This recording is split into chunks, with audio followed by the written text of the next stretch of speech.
Okay. Okay. So the European countries were part of the Axis powers, okay? Remember, World War II actually starts when, officially, when Germany invades Poland, okay?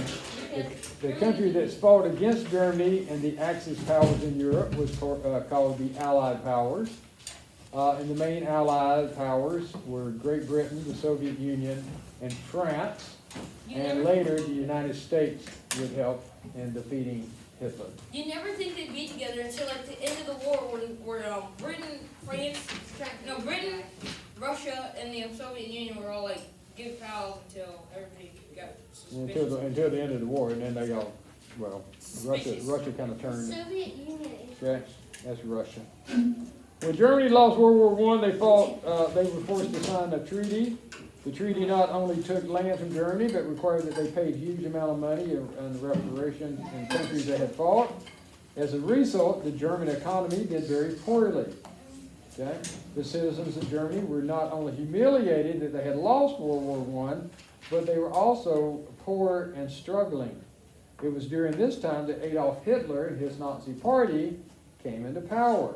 And Hitler promised that he would bring Germany back to world dominance. Okay? So he was elected chancellor in 1933, made himself the dictator, said the country needed more land or living space. So first he takes over Austria, next he took over Czechoslovakia, or parts of it.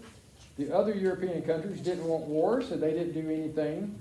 So finally, when he invaded Poland in 1939, that's when the other countries knew that he would not stop. He's the best. So France and Great Britain declared war on Germany, and the Second World War had begun.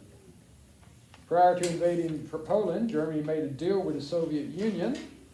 After Poland was defeated, the country was divided up into Germany and the Soviet Union. Even though France and Great Britain declared war on Germany in 1939, there still wasn't a lot of fighting going on at this point in time.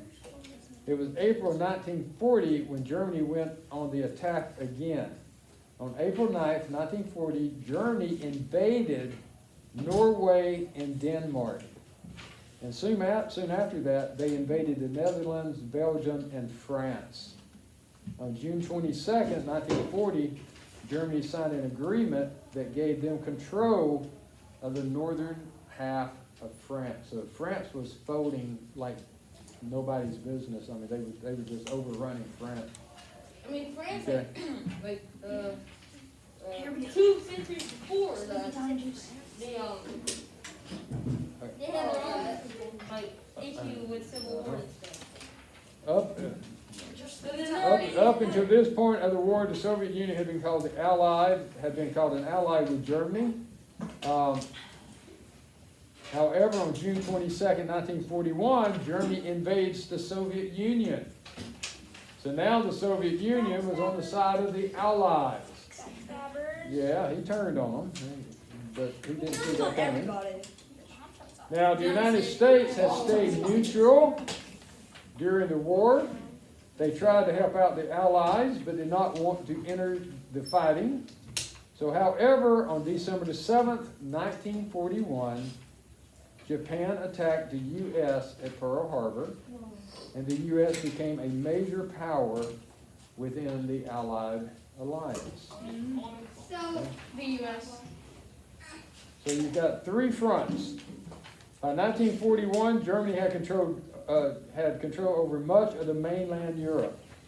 They had tried to take over Great Britain in 1940 with the Battle of Britain, but failed. Germany's army was stretched thin and was fighting on 3 fronts. Okay, so they were on the eastern or the Russian front, the Mediterranean front in Africa, and the western front against France and Great Britain. So anytime you take your army, even no matter how powerful you are, You're surrounded, boy. but you split it, you have to divide it up, and you're fighting a war on 3 different sides. I mean, America did You that too. are dropping your effectiveness. Wait, Yeah, so- we're doing the same thing right now. Yes. So the Germans were fighting, you said France and Great Britain on the Eastern Front. Western. Oh. Germany, No, the Russia's eastern eastern. front, that's Russia.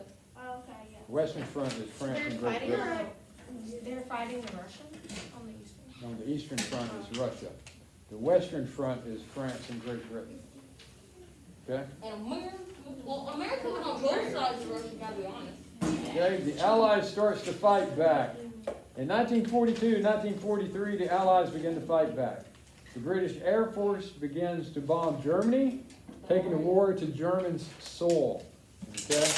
The Allies also took control of northern Africa, and then they launched an attack on Italy, forcing southern Italy to surrender. At the same time, the Russians have defeated the German armies on the eastern front, and then now are starting to push back into Germany. So little by little, the Germans are losing their grip on all the nations that they had originally gone in and taken over. They're now are being driven back. Yes, Adam? So when America decided to push into Italy to take it over from the other side, Churchill called it yourself from the belly, and then we did something with the Italian mafia Antioch, Yeah. for sure. We made an alliance with them, so we have more land to push in. Yes, we do. Okay? The end of World War II in Europe, on June the 6th, 1944, the Allies attacked the Germans on the Western Front. This day is often called D-Day, or the invasion of Normandy. The Allies defeated the Germans and pushed them out of France. Germany then counterattacked with a great battle called the Battle of the Bulge. And we'll break down and study all of these Battle of the what? Bulge. And we will break down and study all of these as we go. Hundreds of thousands of U.S. troops helped the Germans back, and the German army was finally defeated. That's the battle. The Battle of the Bulge is where the Germans were throwing it was a last-ditch effort. They had to win this battle in order to even stay in the war, basically. So they threw everything they had at the Allied troops. Fortunately, the Allies won. On May the 7th, 1945, Germany surrenders to the Western Allies. The next day, the Allies celebrated victory. May 8th is called VE Day, or Victory in Europe Day. All the soldiers. Some of the interesting facts: after World War II, Germany was split in half. The western half was controlled by Western Allies, and the eastern half by the Soviet Union. We'll talk about that when we get to the Berlin Wall. We'll talk more about that. And the Berlin Wall. Adolf Hitler committed suicide in a bunker on April 30th, 1945, when he realized that Germany would lose the war. About 200,000 soldiers lost their lives in a battle in Europe during World War II. The United States, General Dwight D. Eisenhower was the supreme commander of the Allied forces in Europe. And at one point, he was in charge of over 5 million soldiers. Eisenhower. What? I don't know. Eisenhower. Dwight D.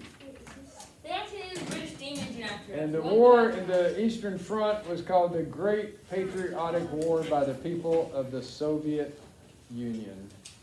But the thing is Yeah. like, Russian. It was called All right, short and sweet, short and sweet. Okay, you'll find the reading and the questions, of course, on your classwork. Okay, have a good day.